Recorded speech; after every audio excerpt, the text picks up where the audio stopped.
boa tarde, Luísa. Obrigada por essa apresentação maravilhosa. E eu vou contar um segredo para vocês todos. Eu estou muito emocionada e muito feliz porque nós reunimos nesse painel amigos de décadas e amigos entre eles também. Então nós estamos em família.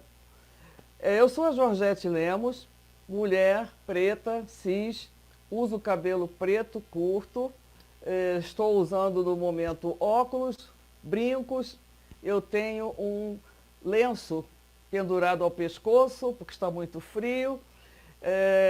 Sou carioca por causa do sotaque, eu tenho que falar para vocês, né? Apesar de morar em São Paulo há décadas, conservo o meu sotaque carioca. E ao fundo da sala de trabalho tem aqui um painel branco. Então eu quero, após essa minha autodescrição, eu quero fazer uma referência a Cláudia Serresse, que foi a minha parceira no comitê de criação deste pilar.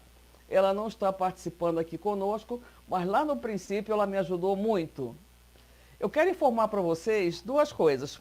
Primeiro, por que esse tema afrofuturismo, conectando tecnologia à tradição? Depois eu vou falar da dinâmica que vamos usar aqui nesse evento. Com relação ao afrofuturismo, existem várias definições sobre esse termo, mas eu estou aqui me apoiando na definição de Kênia Freitas, que é uma pesquisadora e crítica de cinema. Ela diz o seguinte: afrofuturismo como um movimento político e estético que explora narrativas de ficção especulativa a partir de perspectiva negra. Alguns vislumbram a possibilidade de novos futuros para a população negra, enquanto outras perspectivas trabalham, reelaboram o passado ou fabulam o presente. Para mim, afrofuturismo é um movimento sociopolítico de promoção da raça negra e, como tal, nós pensamos em conduzir esse nosso espaço de trabalho. A partir de agora, nós vamos ter a contribuição generosa da professora doutora Maria Aparecida Bento, do doutor Rafael Vicente, do Wellington Mendes, do Theo Vanderlu, que vão ter os espaços para as suas falas. Serão espaços pequenos, eu reconheço, de 15 minutos, mas após nós teremos uma outra rodada de 5 minutos para cada um. Agora, para que vocês tenham assim um conhecimento mais amplo dessa pleiade, eu vou pedir para que cada um se apresente, cumprimente o público rapidamente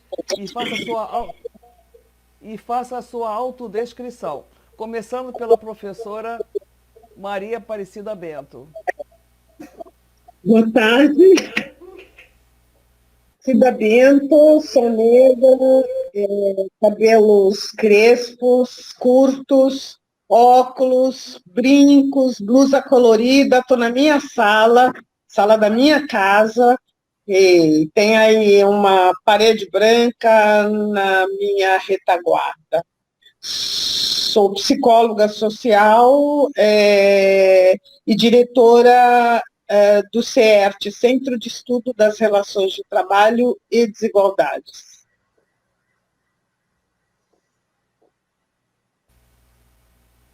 Theo, por favor. Boa tarde a todos, um prazer estar aqui com vocês. Eu sou Theo Vanderlu, eu tenho o nome holandês, meus pais são holandeses, mas eu sou brasileiro. Eu sou um homem branco, um pouco calvo, grisalho, e estou com uma camisa preta. Eu estou no meu escritório aqui em casa, no fundo tem uma estante, uns quadros. E no nível profissional, eu estou aposentado, eu estou fazendo consultorias, comecei também uma pequena empresa, e já fazem alguns anos que eu me dedico à questão da inclusão e diversidade, e em virtude da experiência que eu tive quando era CEO da Bayer, é uma atividade que hoje eu não quero largar, porque eu acho que é muito importante para o Brasil a gente avançar e de uma forma muito forte daqui para frente, né, e não a pequenos passos. Então é por isso que eu estou aqui hoje, poder compartilhar um pouco meus pensamentos. Um prazer. E agora, doutor Rafael Vicente. Olá, boa tarde, meu nome é Rafael Vicente, eu sou um homem negro, cabelos crespos e curto, estou com uma camisa polo azul e ao fundo uma parede branca. Estou aqui na sala da Faculdade Zumbi dos Palmares. Eu sou coordenador da Iniciativa Empresarial pela Igualdade e sou também o coordenador acadêmico da Faculdade Zumbi dos Palmares. Agora o Wellington Mendes, ou Tom Mendes. Tudo bem, gente? Primeiramente, uma boa tarde. Fiquem à vontade para me chamar de Tom Mendes. Hoje eu sou gerente-geral, né, do Instituto Identidade do Brasil, IDBR. Para me descrever um pouquinho aqui, né? Eu sou um homem negro. Meu cabelo, para um padrão, assim, né, normalmente que os homens utilizam, é um cabelo grande, crespo e um pouco cacheado. Estou usando uma camisa preta, que é uma camisa que também compõe, né, um pouco da nossa campanha, do próprio IDBR, que é o Sim Igualdade Racial, que tem um símbolo, né, para quem estiver vendo, né, tem um símbolo que é um formato de coração, e tem várias tonalidades de pele dentro desse coração aqui que está estampado nessa camisa preta. Né? É isso. Ótimo, muito obrigada. E agora eu vou retornar à professora Maria Aparecida Bento, mas antes eu preciso complementar a apresentação dela. Professora doutora Maria Aparecida Bento, conhecida como Cida Bento. Em 1990, ela fundou o Centro de Estudos das Relações de Trabalho e Desigualdades, CERT, que atua na redução das desigualdades raciais e de gênero no ambiente de trabalho, onde ela é diretora executiva. Doutora em Psicologia pela Universidade de São Paulo, professora visitante da Universidade do Texas, em Austin, nos Estados Unidos, uma das 50 pessoas mais influentes do mundo no campo da diversidade. A Cida é um baluarte nesse tema. Centenas de empresas já foram auxiliadas por ela, pelo CERT, para entenderem e poderem se engajar na questão da promoção da diversidade racial. E o tema que eu pedi para a Cida pensar e discorrer para nós agora é a visão de quem ajuda a reescrever a história da ancestralidade negra e seus reais e positivos impactos no desenvolvimento do país e em suas empresas. Ou seja, é a história da trajetória de Cida Bento. Cida, por favor, fique à vontade para a sua apresentação. Ok, deixa eu já marcar aqui o meu tempinho. Boa tarde. Eu queria, primeiramente, parabenizar a BRH São Paulo. Meu primeiro evento com a BRH, que não foi a de São Paulo, mas foi há 20 anos atrás, neste tema da equidade racial. Então, estava me lembrando disso, porque eu tenho publicação, tenho vídeo sobre isso, feito junto com o Conselho Regional de Psicologia de São Paulo. Então, seguindo o que o movimento de mulheres negras diz, nossos passos vêm de longe.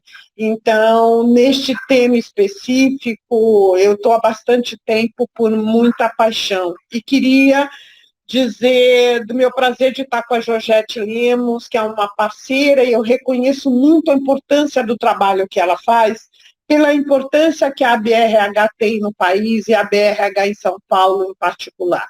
Então, eu queria muito dizer isso.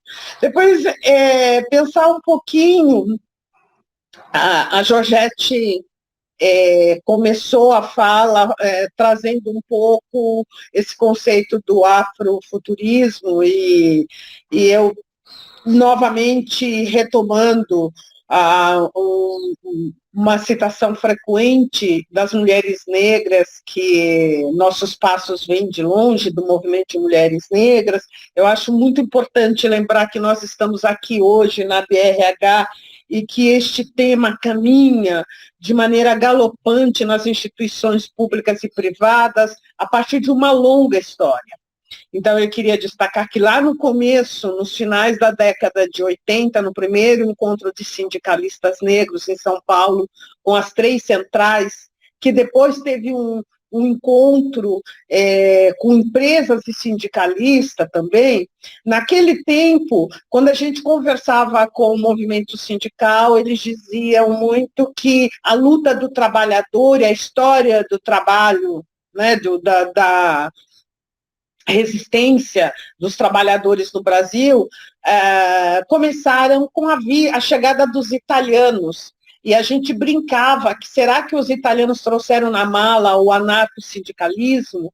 Porque era uma perspectiva que não reconhecia que tinha 4 séculos de luta aqui no país, que todo o tempo da escravidão negra foi um tempo de luta. E a gente até utilizava um texto muito interessante que Clóvis Moura destaca, e que é de um grupo de escravizados, um protesto e reivindicações que parecia muito com reivindicações da classe trabalhadora, e a gente os provocava a pensar que o país tinha uma história. E de lá para cá muita coisa rola, né? E eu acho que é legal destacar um momento muito importante no nosso país, que foi em 92, que o movimento negro, junto com o CERT, que é essa organização da qual eu faço parte, o Centro de Estudo das Relações de Trabalho e Desigualdades, e as centrais sindicais denunciaram o Brasil para a Organização Internacional do Trabalho em Genebra, porque o Brasil tinha assinado uma convenção internacional que tem força de lei no país, que falava de igualdade no trabalho, de promoção da igualdade, mas ele não cuidava disso. E esse tipo de denúncia, ele provocou uma resposta da OIT ao Brasil, para que o Brasil começasse a atuar nessa direção. E já naquela época se criou um grupo, o GTDEL, que começou um grupo de trabalho contra a discriminação no emprego e na ocupação, dentro do Ministério do Trabalho e nas secretarias de trabalho de vários estados brasileiros, nas delegacias regionais do trabalho, também tinham grupos para tratar especificamente a questão da equidade e diversidade de gênero, raça, pessoa com deficiência. Então, e muita coisa foi muitas ações, foi por conta da provocação do movimento negro, dos movimentos sociais, que se colocou, então, o dado por raça dentro do CAGED, que é da RAIS, né, que são documentos que as empresas precisam fazer ao Ministério do Trabalho, com as características da classe trabalhadora, mas não tinha raça. E a gente fez colocar o dado raça-cor, né? E também naquela época a gente tinha Fundo de Amparo ao Trabalhador, o FAT, que tinha uma verba razoável para a formação da classe trabalhadora, e a gente naquela época discutiu também como ter um recurso específico para as populações mais vulneráveis, né, que precisavam de uma formação mais centrada de uma qualificação para o mercado de trabalho. Então, isso ocorreu naquela época. E também, um pouco depois, ali por meados de 95, a primeira cláusula de promoção da equidade no trabalho, que eram cláusulas negociadas no momento do acordo coletivo de trabalho. Então, quando se estava discutindo tudo referente ao acordo coletivo do trabalho, se incluía uma cláusula que a empresa precisava implementar a promoção da equidade no trabalho. Então, tem longa história de muitos atores, de muitas atrizes sociais, e que foram compondo esse grande mosaico, onde a gente tem negros, hoje as mulheres negras, as mulheres em geral, a questão da pessoa com deficiência, LGBTQI+, diferentes grupos. E uma coisa importante de lembrar da diversidade, eu brincava sempre muito que a diversidade não é essa coisa esvoaçante e saltitante de diversidade de pensamentos, de ideias, de visão de mundo. A diversidade está linkada com a desigualdade. Quando a gente implementa a política de diversidade, a gente implementa para promover a igualdade. Então, não é essa diversidade esvoaçante.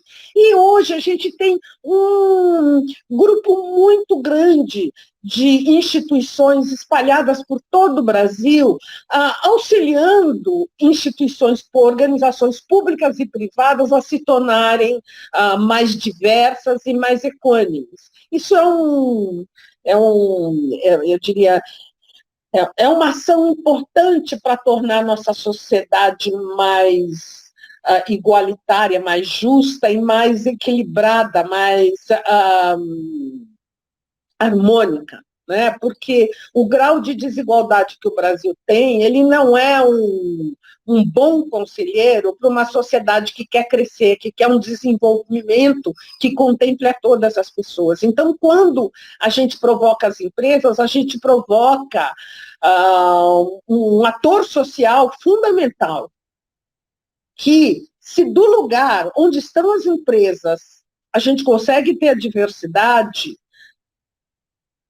tudo que a empresa puder fazer no campo dela, seja nos produtos que ela faz, seja nos serviços que ela presta, seja no seu quadro de liderança, no seu quadro de pessoal, nas suas ferramentas, nos seus processos, quanto mais equitativa, quanto mais ela puder se parecer com a comunidade brasileira e com a comunidade onde ela está inserida, mais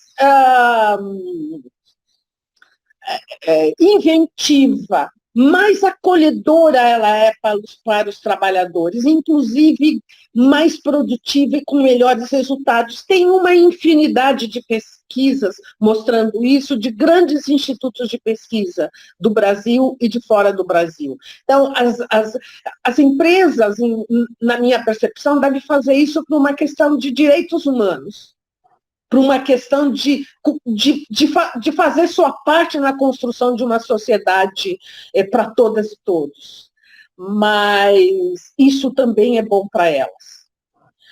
Então, tem uma infinidade de iniciativas, e aí Rafael acabou de falar da iniciativa pela equidade racial, Iniciativa Empresarial pela Equidade Racial, tem a Coalizão Empresarial pela Equidade Racial, tem a Zumbi dos Palmares, que iniciou, quando a gente começou a fazer o primeiro censo da FEBRABAN, há 16 anos atrás, a Zumbi dos Palmares já estava lá num trabalho de ligação entre seus estudantes e o mercado de trabalho. Então, tem história. Nós todos fomos construindo esses passos que nos faz chegar até aqui. A Itaú IDBR, a Aliança Jurídica pela Equidade Racial, a Feira Preta, enfim, é um número muito black money, tem tantas organizações que às vezes é até ruim a gente citar umas, porque não vai citar outras, mas é bem importante a gente poder fazer isso. E aí, caminhando para o final da minha fala, que eu não quero ultrapassar meu tempo aqui, eu estou olhando aqui, contando meu tempo, eu queria dizer que a gente tem uma história, pensando aqui população negra e as mulheres negras, de grande contribuição na construção do país. Durante quase 4 séculos, no tempo em que durou a escravidão, o principal produtor de riquezas do país foi o trabalhador e a trabalhadora negra. Então, não faz sentido hoje o desemprego ser muito maior para a população negra, a diferença de salário entre homens e brancos e mulheres negras se constituir numa diferença imensa, que às vezes chega a 45% a depender do setor. Né?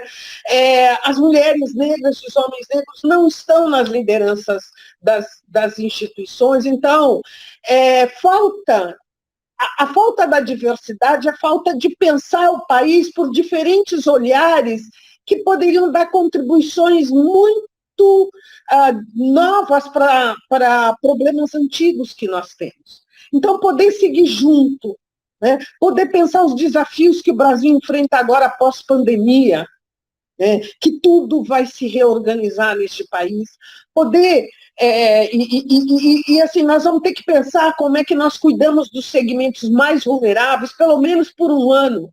Né? Então, renda básica tem que ser uma meta de todos nós que estamos discutindo equidade. A gente precisa cuidar de quem hoje está completamente desamparado concretamente, mas também pensar o futuro, no sentido de como é que nós preparamos nossa juventude mais vulnerável para um uso da tecnologia de uma maneira também preocupada com equidade. Quer dizer, esse novo mundo que vem aí, onde aquele trabalho antigo, onde a gente ficava anos e anos, depois aposentava, não existe mais, tem outras coisas no mercado de trabalho. Como é que nós preparamos o mercado de trabalho para isso e nossa juventude para isso? Como é que nós ampliamos esses programas que ajudam a juventude a permanecer na escola, na educação básica e também na universidade, e contribuímos para eles irem para o mercado de trabalho, que é uma coisa que nós fazemos. Né? Eu finalizaria minha fala dizendo o que a gente tem feito esses anos todos.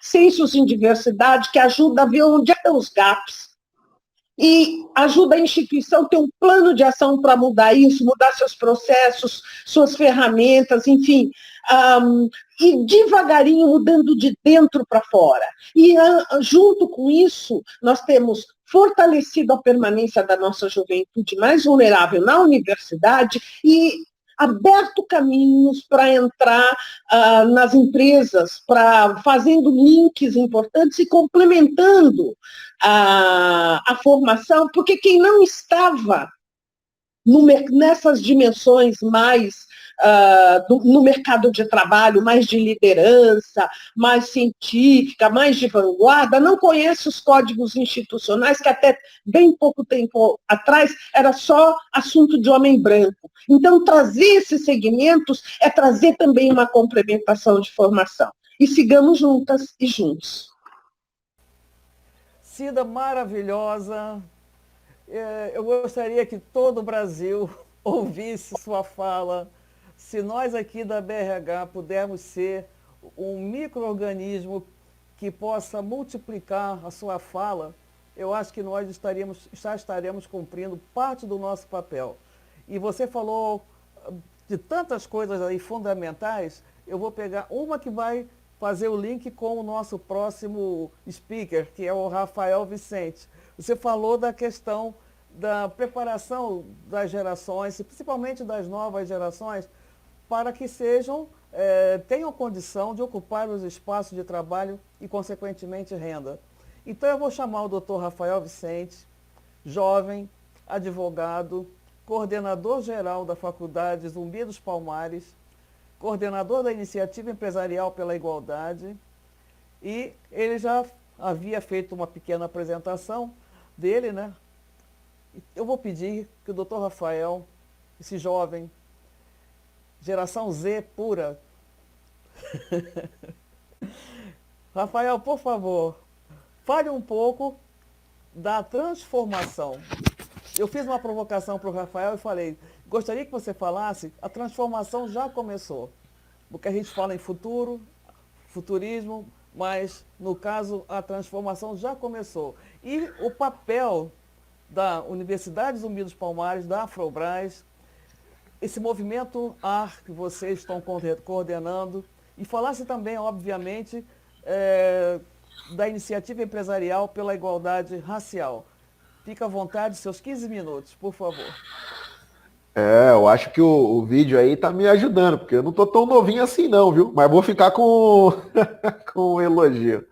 É um prazer estar aqui participando com pessoas, e principalmente pessoas que eu acompanhei o trabalho por muito, que acompanho, a professora Cida Bento, a professora que como ela bem mencionou, né, tantas mudanças e tantos das discussões que passaram e passam pelo CERT.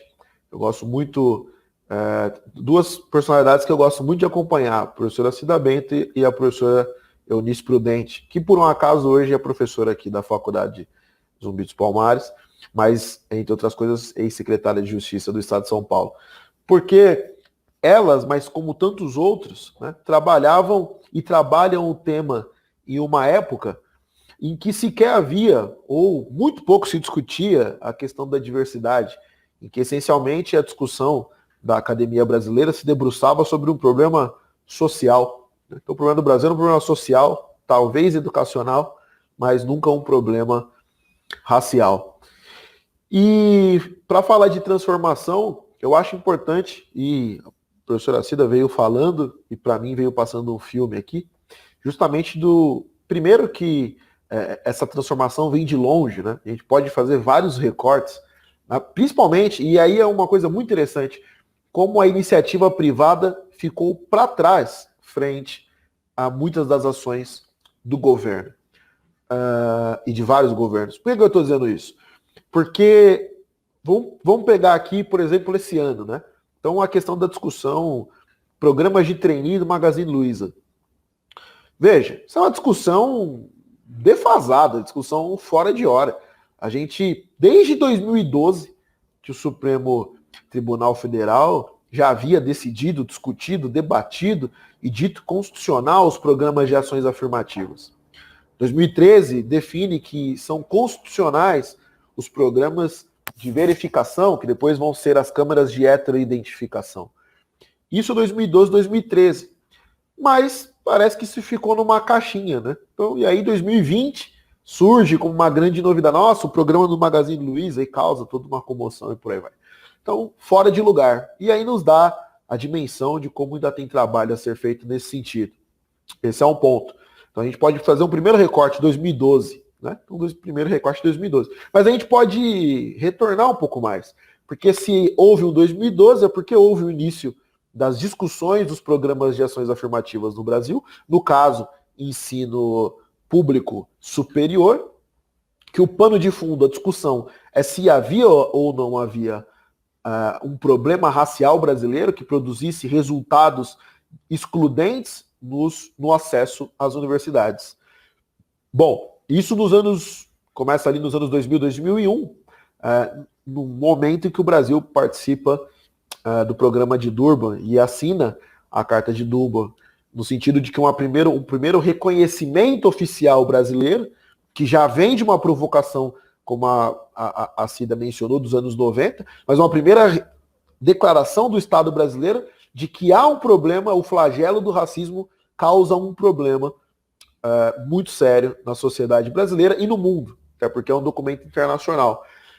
Ganha-se mais força ainda a discussão do que fazer e como fazer a partir disso. Os programas de ações afirmativas começam a ser debatidos e trava-se uma batalha aí por pelo menos 12 anos até que chega até o Supremo. Mas aqui nós já estamos nos anos 2000. Então, 20 anos atrás, né? 20 anos de construção, por exemplo. Mas a gente pode ir mais para trás, porque esse conceito de ação afirmativa, né, ele não é um conceito genuinamente brasileiro, ele veio importado principalmente dos Estados Unidos. Só que nos Estados Unidos a gente está falando desse mesmo embate, só que na década de 60, 70. Né? Então veja onde nós já estamos. Agora, se quisermos fazer um outro recorte, a gente pode sair dos Estados Unidos e voltar para o Brasil. Porque quando eu sempre menciono negros e brancos em São Paulo, Florestan Fernandes, por exemplo, Roger Batiste, que se você pegar o livro deles hoje, você vai ter a impressão que foi escrito ontem. Porque justamente dizendo das distorções, das discrepâncias provocadas pelo racismo no mercado de trabalho. Então, a gente tem um recorte pelo menos dos anos 40 até 2020. Ou seja, os últimos 80 anos. Então, veja que nos últimos 80 anos nós caminhamos, mas caminhamos a uma marcha muito lenta. Então, precisamos considerar a velocidade das transformações das coisas. Agora, por outro lado, a gente vive um momento diferente, um momento social diferente, com tecnologias diferentes, com uma capacidade de comunicação em tempo real, como a que estamos utilizando aqui, uma transformação dos últimos 15 anos, de uma forma impressionante. Conseguimos nos comunicar, conseguimos comunicar informações em tempo real, temos agora as redes sociais e no meio de uma pandemia. O que nós imaginamos, e que com todas as preocupações, porque, de novo, o negro novamente é o mais afetado pelas contingências que provieram da pandemia, mas a grande questão é, a gente precisa, em um dos nossos projetos, que é a iniciativa empresarial, a gente partiu para um outro patamar. Falou, olha, a gente nem fala mais em diversidade e inclusão, a gente fala agora em superação do racismo. A gente precisa partir para a superação dos ismos, racismo, machismo, tudo que é ismo a gente precisa partir para a superação. Porque se a gente precisa incluir é porque tem excluídos. Se a gente precisa diversificar é porque não há diversidade. A gente precisa partir para a superação desses conceitos do século XVII, XVIII, que se baseiam único exclusivamente em critérios formato dos olhos, cor da pele, textura do cabelo, formato da boca, nariz. Não tem sentido nenhum. Nós precisamos superar essa quase que uma esquizofrenia nesse sentido, uma coisa que não tem qualquer sustentação e que provoca um resultado extremamente negativo, um resultado inominável, digamos assim. O número de sonhos, de vidas, de perspectivas, traumas, a violência que é vivida por uma parcela enorme da população, porque nós, enquanto nação, enquanto sociedade, não conseguimos superar um dos principais tabus da nossa sociedade. Agora, veja que coisa interessante. Da mesma forma, a gente, nesse sentido, não só precisa propor a superação desse mal que foi peça fundamental para a formação da nossa sociedade, ao mesmo tempo que essa discussão não passa pelo ensino oficial brasileiro, que é o que já dá uma dimensão muito grande do poder de resultado que esse racismo tem. Por que eu estou dizendo isso? Porque o racismo brasileiro, o racismo velado, esse racismo indireto, aparentemente, ele é extremamente sutil na sua apresentação. Mas ele tem, em regra, em níveis estruturais, em níveis de reprodução, ele não se apresenta diretamente como foi na África do Sul, como foi nos Estados Unidos. Mas o racismo brasileiro, por muito tempo, você tinha preconceito de ter preconceito. No sentido de que no Brasil ninguém é racista, né? Mas o racismo existe. Né? Várias pesquisas já apontaram nesse sentido. Né? 90% da população diz que não é racista, mas 90% também diz que o racismo existe. Bom, o racismo está onde? Então, a gente pega o ensino oficial brasileiro, fundamental, médio, superior, pós-graduação, e diga-se passagem, os cursos de psicologia, por exemplo, não trata da questão do negro. Mas como é que pode a gente passar num país como o Brasil, o que a psicologia tem a dizer sobre o racismo? O que a psicologia tem a dizer sobre as questões que envolvem o negro, sobre a violência? Você pega uma criança de 3, 4 anos, ela já internalizou tudo. A superioridade, a inferioridade, o belo e o feio, a feiura que é atribuída ao negro, a indolência, a preguiça, tudo internalizado. Como é que você desconstrói isso nessa criança que vai se formar depois um adulto? Então, a gente precisa, para superar, e acreditamos que vamos conseguir, em algum momento, superar as questões raciais, o racismo e por aí vai, de momentos como esse, fazer essa releitura, chamar a existência e a participação. Veja, nós somos formados indivíduos que não são inteiros, porque sequer a nossa história enquanto povo é apresentado metade da história. A gente poderia, e muitos de nós poderíamos ter uma visão muito mais ampla, um conceito e uma vivência muito mais ampla do que é ser brasileiro, do que é ser o indivíduo brasileiro, de que é a nação e como se formou a nação Brasil, como eu me coloco, qual é a minha identidade, qual é o meu pertencimento, mas tenho extrema dificuldade porque me apresenta uma parte da história. O negro não está no ensino oficial brasileiro. Isso não é um problema do negro, é um problema do negro, do branco e do Brasil. Como é que pode? A gente não conhece adequadamente as nossas raízes, a nossa formação, nós não sabemos exatamente, não temos o conhecimento do papel do negro, não temos conhecimento do papel do índio na sociedade brasileira. Como a Cida mencionou, o Brasil foi construído economicamente sobre os braços e as costas do negro. Mas isso não está em lugar nenhum, via de regra.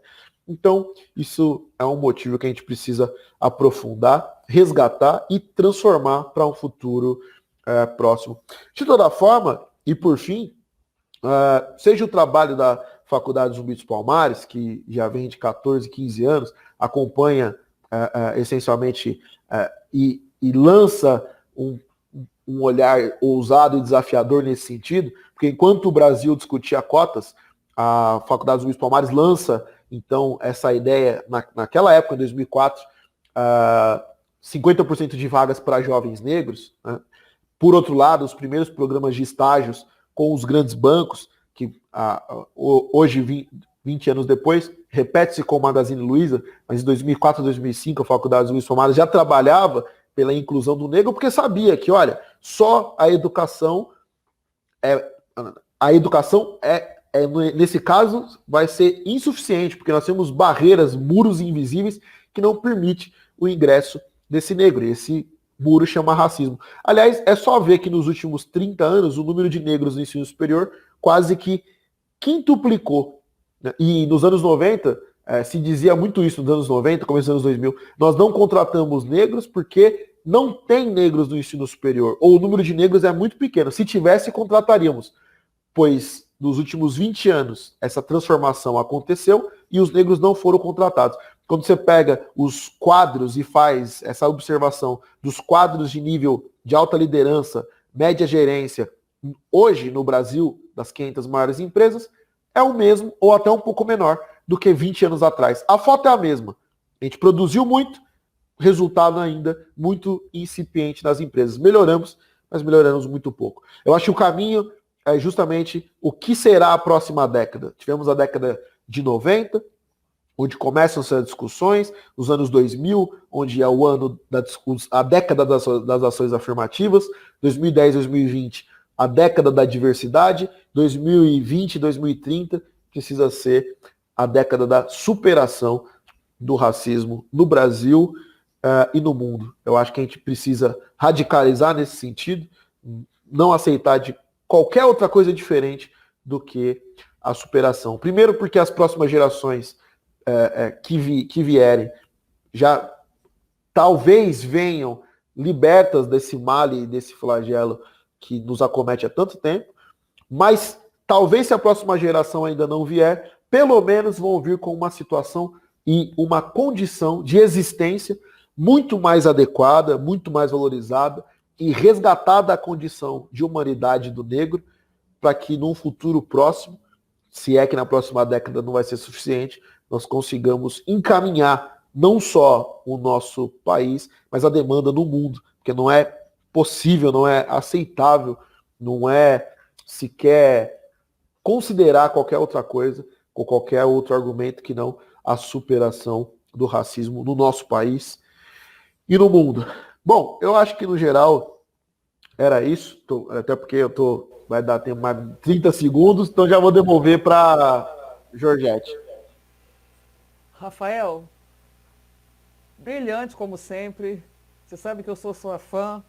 A professora Cida começou falando, quer dizer, eu pensei da fala da doutora Cida, o futuro, a preparação das futuras gerações, que tem a ver com o ensino de qualidade.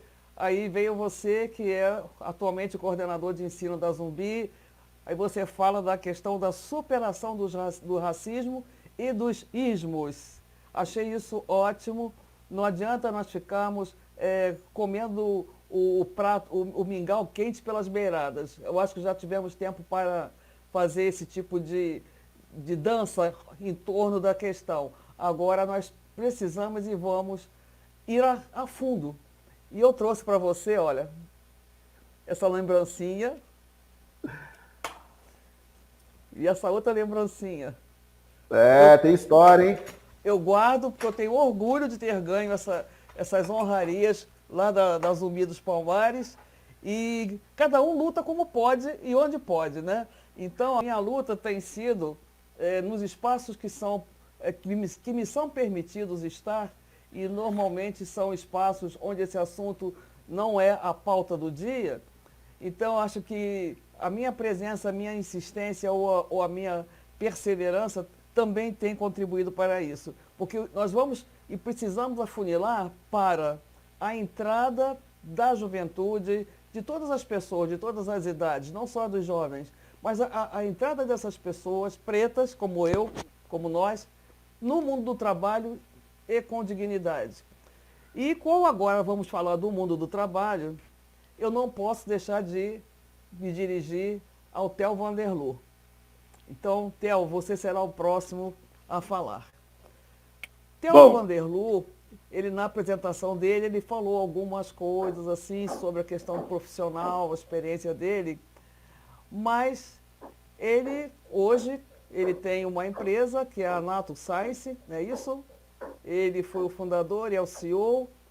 E o Theo ficou conhecido, reconhecido mais ainda na atuação dele como CEO Bayer. Já saiu da Bayer, mas a gente continua falando. Aquela experiência foi assim memorável. O Theo tem mais de 40 anos de experiência em gestão farmacêutica e marketing no Brasil, em empresas desse segmento, além de empresas na Espanha e América Latina. Ele é líder em associações industriais e mentor de jovens talentos. O engajamento social ativo do Theo é exemplar. E esse engajamento é com ênfase nas questões da inclusão da diversidade racial. Eu, particularmente, considero o Theo como o líder na promoção da diversidade racial com equidade no mundo corporativo. E eu quero fazer desse momento um momento que solenize essa nossa gratidão, a minha gratidão, falando aqui em nome de 57% da população brasileira. Muito obrigado, Theo. E o que o Theo vai falar? Eu pedi que ele falasse sobre a importância da autoliderança na promoção da diversidade racial com equidade. Então, Theo, você fica à vontade, 15 minutos. O que você quiser falar será uma honra para nós. Muito bem, muito obrigado. Eu fico emocionado com suas palavras aí. E, na realidade, eu também sou um homem sortudo por ter conhecido pessoas que nem você, Georgette, e todos os demais que estão aqui nesse grupo, né, e muito mais pessoas da comunidade negra. E isso me fez também ser uma pessoa melhor, né? Porque, assim, ouvindo um pouco o que o Rafael falou, efetivamente aqui no Brasil, nós temos aqui um meio país. O Brasil é um país incompleto, né? A metade da população não participa de muitas coisas e muito talento, muita gente com potencial que não está sendo aproveitada para o país, né? Então, a gente jamais vai ser uma grande nação se não tiver mais inclusão. Então, isso aí, até para aqueles que estão lutando contra isso, é uma burrice, porque se o Brasil tiver mais gente incluída, a economia vai estar melhor, vai ter mais emprego, todo mundo vai ganhar com isso, né? Como foi comentado aqui. Mas a realidade, eu sempre digo também que a gente não precisa ser nem muito inteligente, nem muito sensível, também nem precisamos olhar a história do Brasil, né? Só olhar em nossa volta, a gente vê que tem alguma coisa errada, né? E é isso também que o Rafael comentou, que é o que eu chamo de o apartheid velado, né? A gente acha que está tudo bem, né? Eu, como homem branco, né? Eu entro no restaurante e só vejo gente branca, para mim está tudo bem, qual que é o problema? E assim a coisa vai aparecendo em vários lugares no Brasil, em vários locais, e a gente acha que está tudo bem. Então, na realidade, isso tem muito a ver com o poder, né? E aqui, efetivamente, é o homem branco, né, na maioria dos casos, que tem o poder. Então, para ele está sempre tudo bem. Quando ele olha, está tudo bem. Então, ele não vê esse problema. E é por isso que eu digo que eu aprendi que o meu lugar, em primeiro lugar, é o lugar de escuta. É ouvir as pessoas, ouvir o que as mulheres têm a dizer, os PCDs, LGBTs e os negros aqui no Brasil. E foi isso que eu fiz quando eu comecei a me engajar muito mais nisso, porque já muito tempo atrás eu já estava engajado na questão das mulheres, né? Mas a questão racial para mim foi um grande aprendizado, porque inicialmente eu não sabia como começar a mexer com isso, com medo de cometer um erro, né? E na realidade foi quando eu descobri que na realidade é muito simples, basta usar a sua intuição para você gerar essa mudança. e a gente pode ver que essa mudança dá para a gente gerar, porque tem vários exemplos. Eu posso citar um em relação às mulheres. Quando eu comecei a minha carreira, muito no início da minha carreira, eu estava numa empresa farmacêutica, onde as vendas eram majoramente para a saúde feminina, mas não tinha nenhuma mulher na área de marketing e vendas. Eu comecei a questionar, somente perguntar por que não tinha mulheres na área de marketing e vendas, se nossa linha de produtos era para mulheres. Inicialmente, houve uma resistência muito grande, né, em relação a isso. Mas hoje, a gente olhando para trás, isso já mudou, isso já é passado. Hoje, já quase a metade das pessoas de marketing e vendas da área farmacêutica são mulheres, né, no Brasil todo. Então, eu fico muito animado, porque essa conversa que a gente está tendo aqui, que também o que o Rafael comentou em relação a gerar essa mudança, a gente consegue, porque eu acredito que é uma coisa, nós temos um momento que é irreversível, até por tudo que está acontecendo no mundo em relação à questão racial.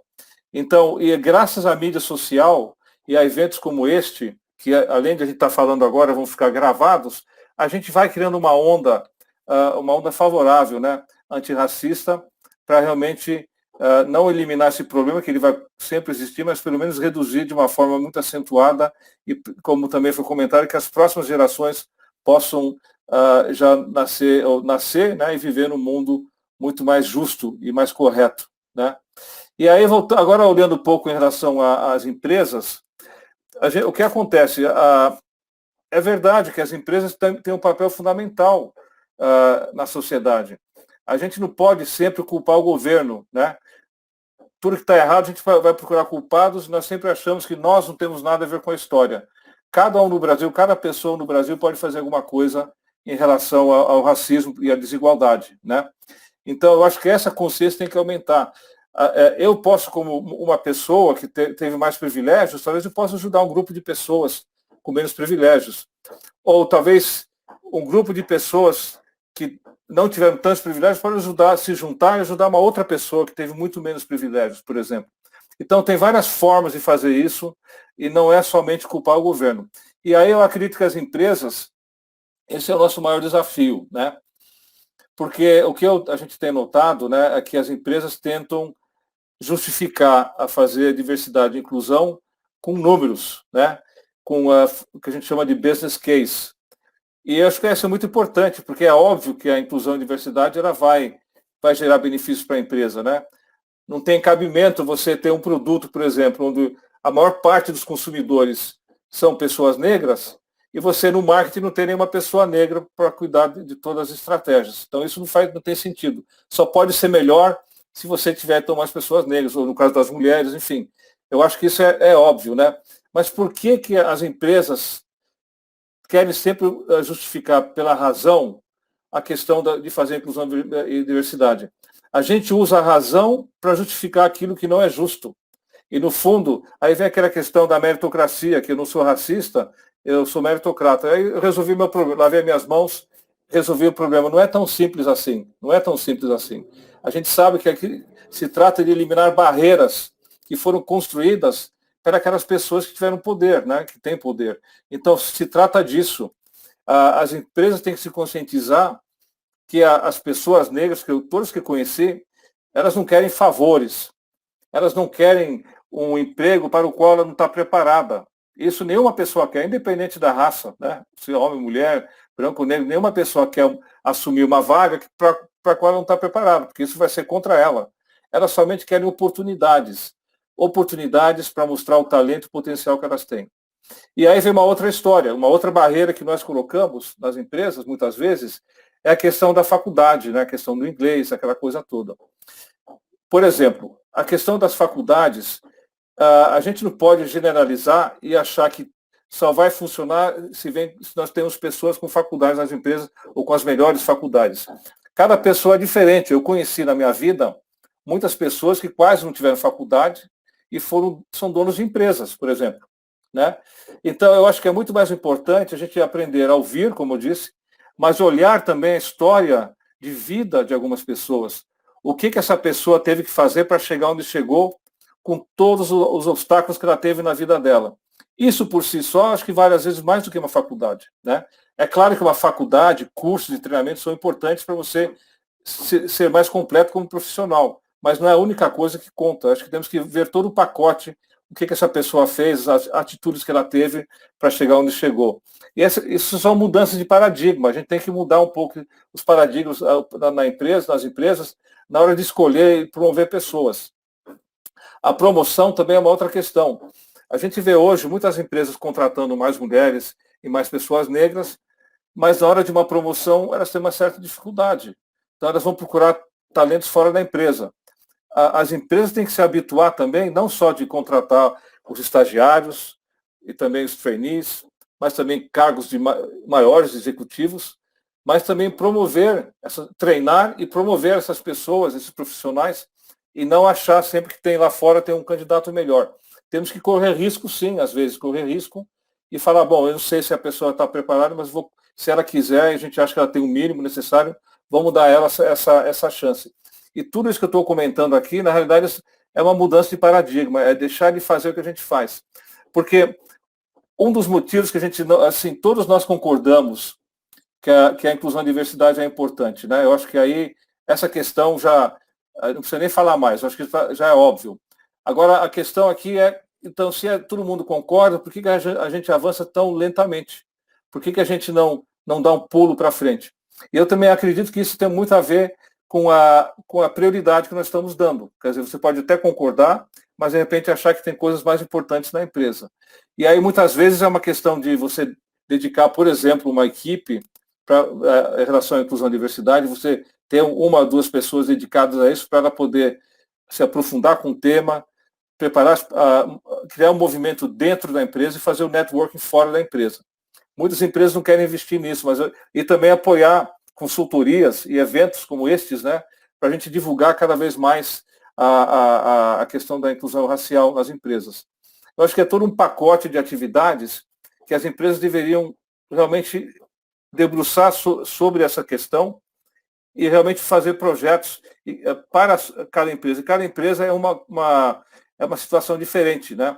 Algumas empresas têm poucos empregados e, por exemplo, ela não tem uma rotatividade muito alta, então você de repente vai fazer um movimento mais lento.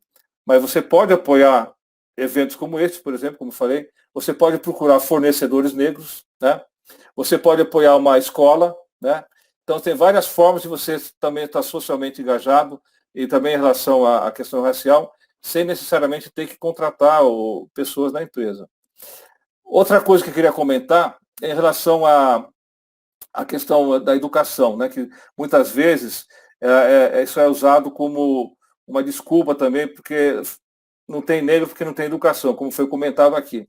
E na realidade, não tem educação, não houve educação porque a pessoa era negra, e não o contrário. Quer dizer, os negros foram excluídos da educação durante séculos, né?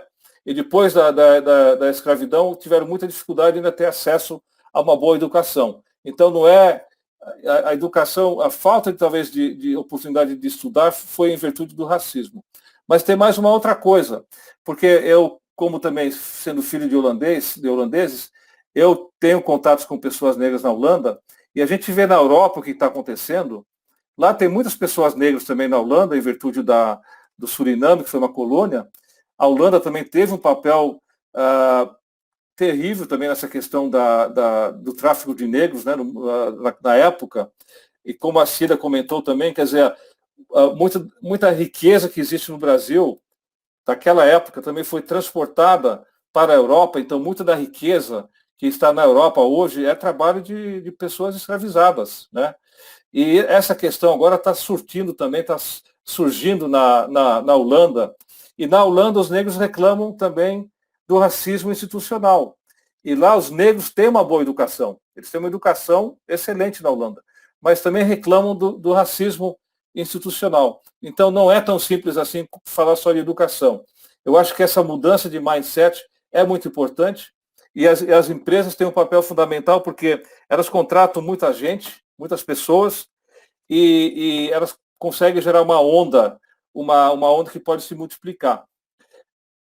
Agora, sabemos também que nas empresas, nós temos aqui no Brasil uma situação, pelo menos eu acho, pelo que eu constatei, as empresas americanas, as multinacionais, elas são muito mais engajadas na questão das ações afirmativas. até porque pela história, né, da questão racial lá nos Estados Unidos, onde eles começaram mais cedo com isso. Na Europa ainda, eu acho que falta bastante, porque na Europa eu vejo muito a questão das mulheres e LGBT. A questão racial na Europa não é um tema que as pessoas sabem abordar muito bem ainda. As empresas estão aprendendo ainda de fazer isso na Europa e, efetivamente, também, na hora de trazer para o Brasil, é mais difícil. Agora, o que eu noto também, você pega empresas nacionais. O Brasil tem muitas grandes empresas nacionais e algumas não estão na bolsa, são de donos, né, particulares.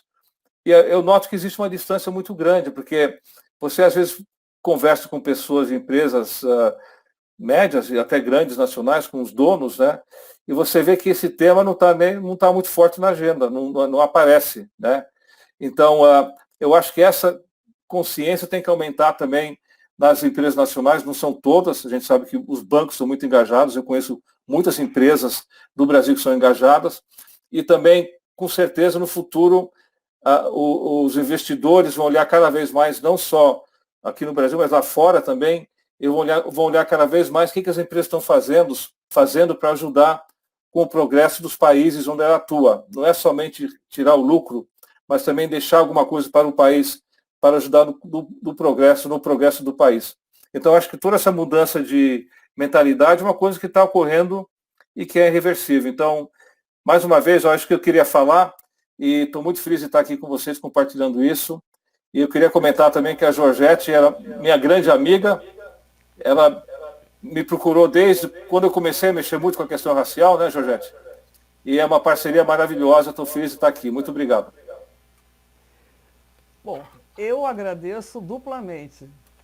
Fiquei encantada desde a primeira vez que você falou assim, vamos fazer um trabalho juntos? Foi lá no dia da coalizão empresarial, né? Aí eu falei, vamos.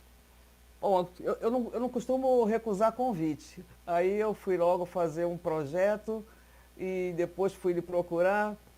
E desse projeto, Theo, gostaria que você soubesse que do ano de, acho que 2015, 2016, eu consegui voltar a maioria das seccionais da BRH no Brasil. Hoje nós temos diretorias de diversidade nas seccionais. Eu atribuo isso muito ao acolhimento dos presidentes das seccionais e a esse trabalho pessoal, olho no olho, que a gente pôde fazer nos estados. Só tenho aqui a lhe agradecer. Eu vou fazer uma palestra lá em Santa Catarina também, porque a presidente lá da Sociedade de Recursos Humanos, ela é negra, né? Fernanda. Ah, Fernanda. Ela me convidou para falar lá também. Então, você vai ser convidado para muitos outros estados. Então, agora nós vamos falar. Nós vamos conversar com o Wellington Mendes.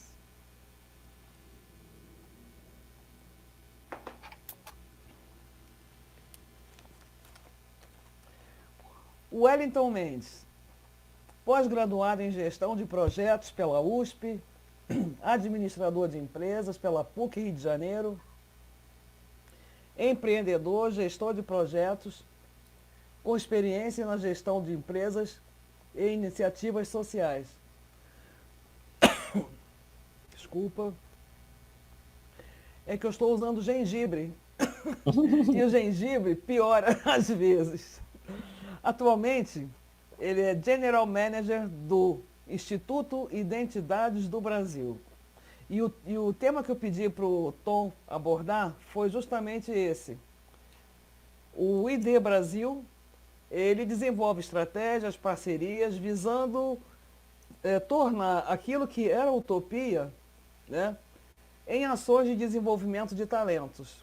Então, eu gostaria que o Tom falasse sobre ele nas ações do Instituto Identidades do Brasil e o que nós podemos esperar de bom para 2020, 2021 do ID Brasil. Fique à vontade, Tom. Obrigado, Georgette. Então, primeiramente, eu quero agradecer muito pelo convite e para mim é uma honra estar com tantos outros palestrantes aqui que eu admiro muito e tenho um contato próximo, né? Por exemplo, um pouco mais com o Theo e tal. mas é uma grande honra poder falar com vocês um pouquinho aqui. Georgette me mandou uma pergunta antes, né? Eu comecei a ouvir a Cida falando, o próprio Theo e também o Rafael, e eu mudei muito aqui, né? Eu anotei várias coisas e tal, e eu fiquei pensando, caramba, começaram a surgir várias coisas que fazem total sentido com o que com o que eu iria já falar, né? E aí eu queria dizer com relação à utopia, e aí eu sei que muitas das pessoas aqui sabem, provavelmente já ouviram essa frase, que os nossos passos vêm de longe, literalmente, né? Então, eu convoco aqui, né? Eu sempre agradeço muito aos meus ancestrais, que infelizmente eu recebi várias informações de forma muito atrasada, né? A questão do ser negro, para mim, ela veio muito ali no momento da universidade, né? Então, eu comecei a me reconhecer mais como... Não, eu sempre soube que era negro, mas existia uma resistência por conta do ambiente que eu vivia, inclusive de as pessoas assumirem e entenderem que eu era uma pessoa negra. Então, os movimentos sociais, os coletivos universitários e tal, inclusive eu fiz parte, né, até um pouco da fundação do coletivo Nuvem Negra, fez muito parte desse momento de eu me redescobrir e começar a entender o meu passado. Então, falando um pouco de afrofuturismo com relação a isso, eu até tinha anotado algumas frases, né, do que eu considero como afrofuturismo, de coisas que eu li também, que é garantir um futuro para o povo negro. E isso é um pouco do afrofuturo. E eu acho que é uma coisa que minha mãe pensava lá atrás e ela consegue hoje enxergar um pouco isso em mim, né? Então, o afrofuturo para minha mãe já começou, né? É um projeto de autonomia da população negra, de a gente entender quem nós somos, por que nós estamos aqui, como a gente consegue construir futuros possíveis. Eu estava conversando outro dia com o Silvio Almeida e ele falou muito sobre isso, né? Que um pouco do que é afrofuturo para ele é pensar no futuro sem racismo. O que a gente faria se não existisse o racismo, né? Como seria o desenvolvimento da população negra se não existisse o racismo? Inclusive, os principais feitos, né, na nossa humanidade, muitos deles vieram de África, né? A maioria veio de África. Então, quando a gente fala também de afrofuturismo, a gente está falando de arte, a gente está falando de ciência, de tecnologia, de inovação, tendo como a pauta, né, de África e também de afrodescendentes como ponto principal, né? E a gente tenta trazer essa pauta também do afrofuturismo, pensando em um futuro possível, não tão distópico, dentro do meio corporativo. Então, é um pouco onde eu estou hoje, né? Falando um pouquinho do IDBR, que é o Instituto Identidades do Brasil, imagino que algumas pessoas conheçam, inclusive o Theo é um dos conselheiros do nosso instituto. O Instituto Identidades do Brasil é uma instituição, né, sem fins lucrativos, 100% comprometida com direitos humanos aqui no Brasil, e a gente tem como foco a atuação dentro do meio corporativo, pautando a pauta racial, né? Então, como é que a gente consegue causar uma disrupção através de várias ferramentas que a gente desenvolveu e que a gente já pegou de boas práticas que já aconteciam há vários anos, como a Faculdade Zumbi dos Palmares, como um trabalho maravilhoso que a gente acompanha muito de perto da Cida e de várias outras pessoas também que a gente conheceu ao longo do tempo e a gente estudou também muito, né? Então, hoje, o IDBR é essa instituição que vem causar disrupção para uma mudança de cultura corporativa. Porque, para além de a gente dizer que somos antirracistas, que dizemos não ao racismo, a gente tem que ir para a prática, né? Como a gente diz muito que o silêncio também é um ato racista, né? Se a gente não faz nada, entendendo que a gente está numa estrutura, né? O racismo é estrutural e estruturante, né? Como vários especialistas falam. Como a gente pode dar o próximo passo. Então, a gente está nesse lugar. Hoje, o DBR ele é dividido em 3 pilares principais, pensando em desenvolver isso dentro das empresas, né? E também, hoje, a nossa atuação vai para muito além das empresas. Então, a gente tem 3 pilares principais, que é o pilar de empregabilidade, um pilar de educação, que é um assunto muito caro para mim também, e um pilar de engajamento. E nesse pilar de empregabilidade é onde a gente, através de várias ferramentas, nós auxiliamos e apoiamos empresas nesse lugar. Porque, imagina, algumas lideranças ou pessoas que estão nas empresas entenderam que estamos numa estrutura racista. Mas como a gente consegue dar o próximo passo? O que eu posso fazer como checklist, né, de coisas a serem feitas para melhorar realmente o cenário internamente? E aí eu estou falando de atração de profissionais, estou falando de contratação de profissionais, um desenvolvimento para as pessoas entenderem exatamente o porquê que a empresa está desenvolvendo isso, por que a empresa se juntou com o IDBR, o que é o IDBR, qual é a importância econômico-financeira disso, né? Várias pessoas, inclusive, dizem que o racismo ele é burro, né? Se a gente tem uma população que é majoritariamente no Brasil, que é negra, hoje cerca de 56%, o racismo ele é burro, porque existe um grande gap aí de oportunidades que não são aproveitadas porque esse público não é atendido e nem visto, né? E hoje a população negra cada vez mais está olhando para isso e observa as empresas que sim estão inteiradas nessa temática, inclusive para consumir. Isso vai aumentar cada vez mais e isso é muito do nosso papel também. Então a gente desenvolveu um selo, que é o selo Sim à Igualdade Racial, e aí não é exatamente um pacto, é uma aliança que a gente fez, mas é um acompanhamento que a gente faz junto com as empresas. Hoje a gente tem uma equipe de consultoria que é muito bacana, formada majoritariamente por mulheres negras. Então, vou dar um exemplo. Hoje a gente tem uma equipe de 7 especialistas, pelo menos com um mestrado em Relações Étnico-Raciais, para desenvolver isso junto às empresas. Então, é muito presente, com treinamentos, media training, construção de programas, construção de projetos. A gente consegue, de ponta a ponta, hoje desenvolver, por exemplo, um cronograma de atividades, pensando no planejamento estratégico e governança para essas empresas. Porque é isso, né? Muitas vezes a gente conversa com várias pessoas, algumas pessoas leram um livro ou participaram de uma palestra, mas o que a gente faz agora? Como é que a gente desenvolve isso de forma que realmente no final do dia a gente consiga mexer com os indicadores? Inclusive isso, né? Como é que a gente coloca esses KPIs, né? Essas OKRs e tal, em prol da diversidade racial? Como é que a gente desenvolve um projeto em que a pauta racial seja tratada dentro de uma empresa como área de RH, como área financeira, como área qualquer que seja outra, né? Então é isso. Então a gente, dentro desse silo, a gente desenvolve essas várias atividades para que a gente consiga realmente tirar do papel, né? E colocar isso na prática. Um ponto importante. A gente não está falando aqui de assistencialismo, a gente está falando de impacto. Trabalhar esses pontos com a população negra, de diversidade, e aí é um ponto interessante de dizer, né? A pauta racial, para mim, para nós do IDBR, a gente tem a pauta racial como fio condutor de tudo que a gente faz. Mas a gente tem várias intersecções com todas as outras temáticas. E por que a gente focou na pauta racial? Porque, por exemplo, quando a gente vai falar de uma pauta de gênero, a gente vai falar da população LGBTQIA+, de pessoas com deficiência, entre outras várias diversidades que eu poderia citar aqui. Quando a gente faz um recorte racial, a gente continua percebendo que a população negra continua sendo desprivilegiada, né? E qual é a importância de trazer isso dentro das empresas? A gente sabe que hoje, apesar de ser lei, as universidades, as escolas primárias, né, ensino fundamental, ensino médio, raramente tocam na temática racial. As principais universidades do Brasil sequer têm cadeiras que falam da temática racial.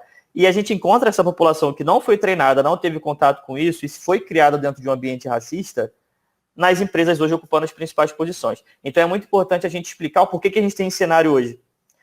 Apenas 131 anos atrás foi que teve a abolição da escravatura, né? E ainda assim a gente vê o reflexo disso até hoje. Então a gente consegue explicar o porquê que a gente tem esse cenário hoje. O que são a lei de cotas, o que é a lei, né, a cota do boi, né, que algumas pessoas falam, como foi o processo de segregação aqui, de impedimento que a população negra tivesse acesso a mais informação, à educação, inclusive isso acontece até hoje. O processo de segurança, né, com relação às pessoas negras, que sempre foram taxadas como as pessoas mais perigosas. Então, o que isso reflete hoje no mercado?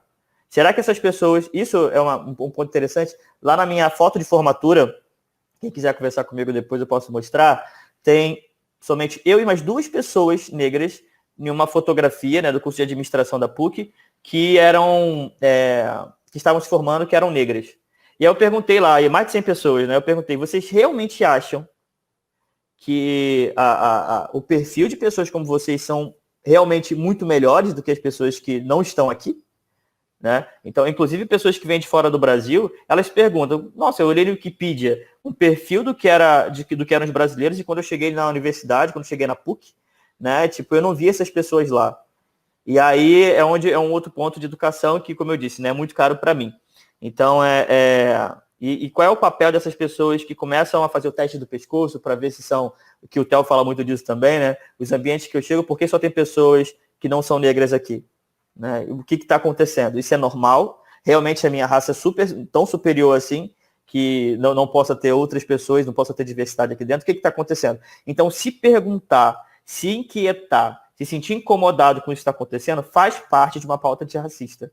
Né? Então, é o que a gente traz muito. Então, basicamente, esse é o nosso selo, essas atividades que a gente faz em separado também, sobre a pauta racial. A gente tem um outro pilar que é muito importante, como eu disse, é um pilar mais caro para mim, que é o pilar de educação. E eu entendo, e também a gente do IDBR, nós entendemos que educação hoje, por exemplo, quando eu falo de uma prova para a USP, se eu falo uma prova para o Enem, eu não estou testando ali quem é mais ou menos inteligente, né? Eu estou testando quem teve mais investimento e oportunidade. É exatamente isso, investimento e oportunidade. E como a gente consegue gerar isso? Eu ouvi uma frase outro dia no próprio LinkedIn, que eu vi uma fotinha lá que eu não lembro muito bem assim o texto, mas falava o seguinte, se você quer mais talento, desenvolva também, né? Gere oportunidade. Nós precisamos ter pessoas sendo desenvolvidas, nós precisamos de programas internos que sejam propositivos, né? E aí, falando, por exemplo, de RH nessa pauta, que eu acho que é um assunto que a gente tem muito aqui dentro da própria BRH, fala de recrutamento às cegas, né, que é uma coisa que eu particularmente não concordo, que até funciona para pessoas que não são negras, né, porque o processo de recrutamento e seleção, ele começa na atração das pessoas. Ele começa quando a empresa consegue se mostrar como uma marca empregadora. As pessoas negras precisam entrar nas instituições e precisam se sentir bem nesse espaço, porque senão elas vão ser repelidas, né, que é o que muitas vezes acontece e o que o Rafael estava comentando. Né? Tipo assim, a gente tem o gargalo antes que comentavam, era esse lugar da universidade. E hoje nós temos várias pessoas negras, mas que não são absorvidas pelo mercado. E o que está acontecendo? Como é que é esse processo? Quem é que está definindo quem entra e quem sai?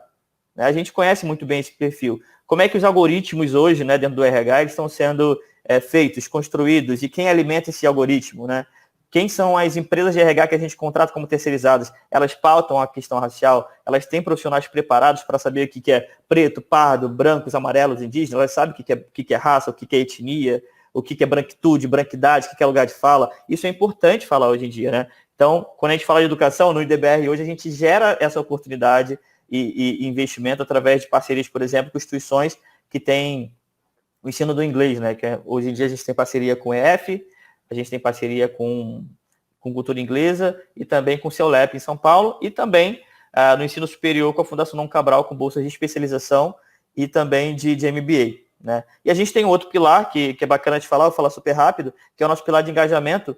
Então, a gente entende também que a pauta racial precisa ser estimulada. As pessoas precisam conhecer cada vez mais. E não só falar do lugar do negro, né, de um lugar que é de um lugar de dor, que é um lugar de produtos não tão bem acabados, que é o que pregam muito no mercado, que não é verdade. Então, a gente tem esse pilar de engajamento, que a gente tem nossos principais eventos e também nossas campanhas, onde a gente tem o Fórum Sem Igualdade Racial e nós temos o Prêmio Sem Igualdade Racial. O prêmio muito no formato de reconhecer e premiar instituições e pessoas que, no ano anterior, né, estão fazendo ações relevantes pela pauta racial.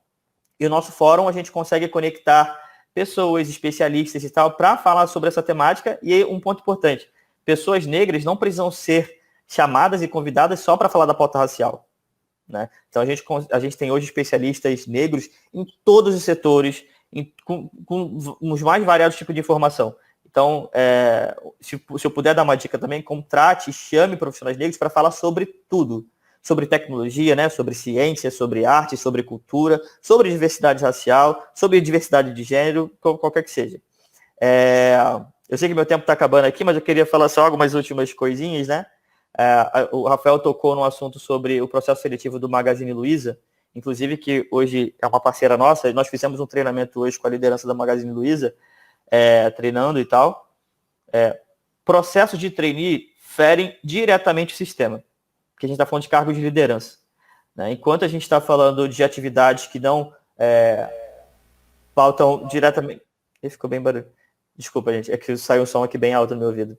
Então, quando a gente, por exemplo, fala de processo de trainee, a gente está falando de pessoas que vão mudar a sua realidade, vão mudar a realidade à sua volta, vão ser lideranças, né? Então, o processo de trainee ele já transforma esse jovem, né, profissional numa pessoa que vai alcançar um cargo que é o que a gente mais fala hoje no mercado, que a gente precisa.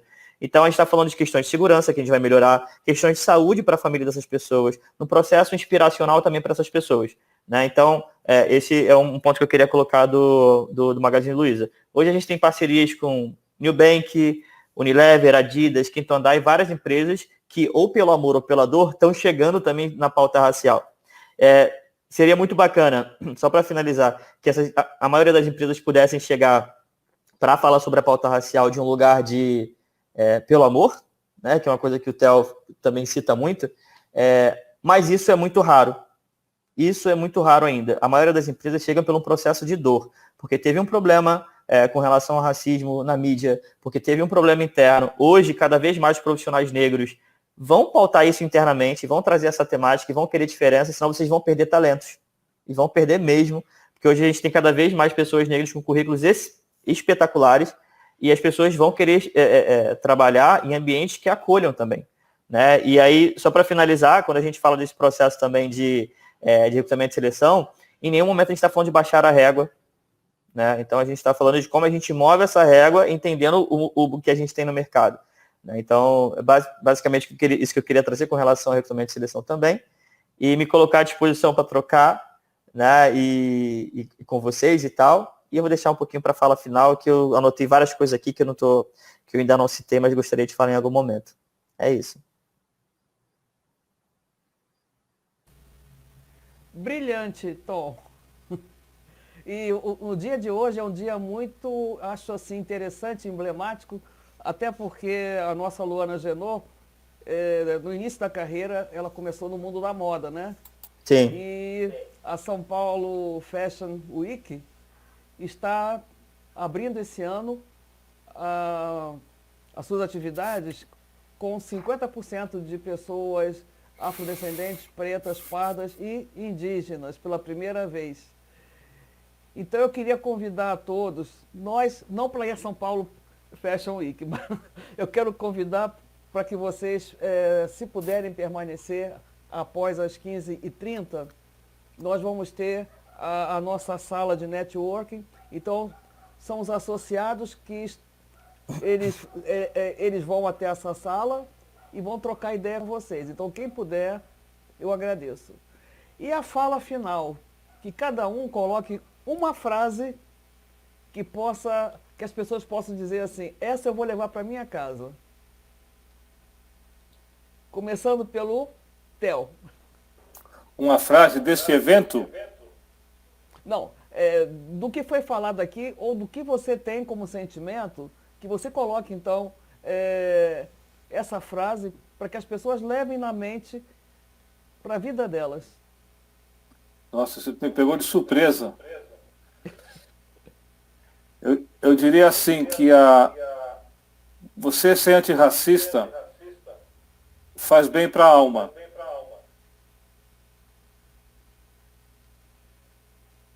Você ser antirracista faz bem para a alma. Para quem é branco, né? A Cida Bento já foi?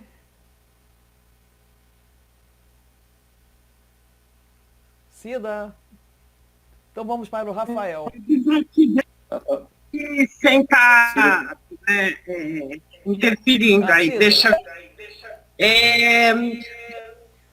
Eu penso que a minha frase seria para seguir juntos, coletivamente, juntos e juntas, coletivamente, acreditando que a gente pode mudar esse país. Não se trata de mudar mercado de trabalho, é mudar o país. Ser antirracista faz bem à alma, vamos todos coletivamente. Rafael. Eu acho que eu diria que enquanto país a gente precisa, enquanto Brasil e brasileiros, não é uma questão nem de negros, nem de brancos. É uma questão de todos nós. Nós precisamos superar o racismo e as nossas desigualdades.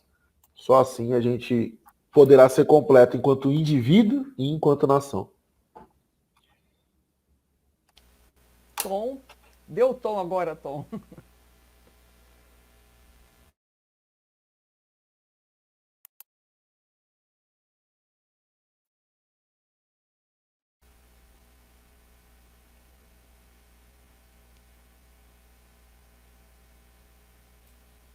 Agora foi. Tô super falando aqui, filosofei aqui já. Não, então, eu queria falar duas frases bem básicas de uma provocação. Tá um barulho bem alto no meu ouvido aqui. Não sei, peraí. Acho que era o da Gegete. Melhorou. Então, eu queria fazer essa provocação, inclusive para a própria BRH, que eu gostaria muito de, entendendo que a BRH Brasil, né, como todo, São Paulo, é uma instituição que está à frente ali de processo de recrutamento de seleção, que muitas vezes é a porta de abertura, né, de entrada para vários profissionais e tal, que pauta isso, né, em grandes eventos, inclusive. Eu gostaria muito de ver mais profissionais negros na liderança desse processo também em toda a BRH Brasil. Essa é uma provocação. que eu lembro de um evento que eu fui, eu vi poucas pessoas negras, e eu acho importante pautar isso também, dentro da principal instituição, é um ponto principal. Eu queria deixar 2 frases, uma, principalmente para as pessoas negras, e assim como eu, né, eu tive um processo de autonomia e de entender que, como eu disse no início, né, nossos passos vêm de longe, não é errado voltar para buscar aquilo que esquecemos. É muito da filosofia, né, do conceito de São Kofel. Então é uma coisa que eu gosto muito de trazer. E também para as pessoas brancas e não brancas, e todo mundo que está aqui ouvindo e tal, independente de quem seja, que é falar, o seu silêncio também é racismo. Para se mover, a gente precisa ser antirracista na prática. Dizer não ao racismo não é o bastante. Então, é isso.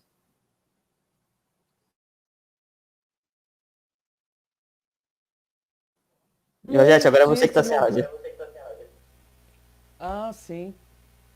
Mas já estou agora com áudio, né? Muitíssimo obrigada.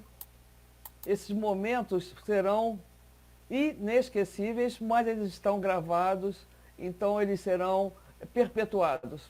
A BRH São Paulo, acho que sente-se imensamente honrada em poder ter reunido pessoas do nível de vocês, da representatividade, da inteligência, da influência de cada um de vocês. Nós estamos muito felizes e gostaria, se possível, que vocês permanecessem migrando agora para a sala de networking para poder conversar com as pessoas. Aqueles que não puderem, não faz mal. Mas, Rafael Vicente, tem uma pergunta que fizeram para você. Se você puder responder lá, agradeço. O que a Zumbi está fazendo com relação a outras universidades públicas e privadas? Porque nós precisamos trazer esse segmento também para essa conversa, né? Então, se você puder, responda lá na sala de networking. E como já estão fazendo sinal que eu tenho que encerrar, Luísa, muito obrigada. Você pode, por favor, então, encerrar